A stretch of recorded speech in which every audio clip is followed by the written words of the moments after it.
You ask Tiger to solve. This deals with linear equations with one unknown. The final result is x equals -3. Let's solve it step by step. Group all constants on the right side of the equation. Add 10 to both sides. Simplify the arithmetic.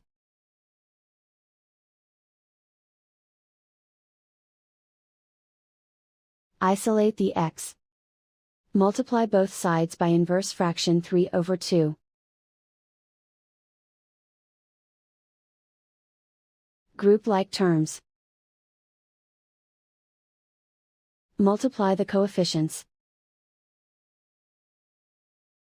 Simplify the fraction. Multiply the fractions. Simplify the arithmetic. And so the final result is x equals -3.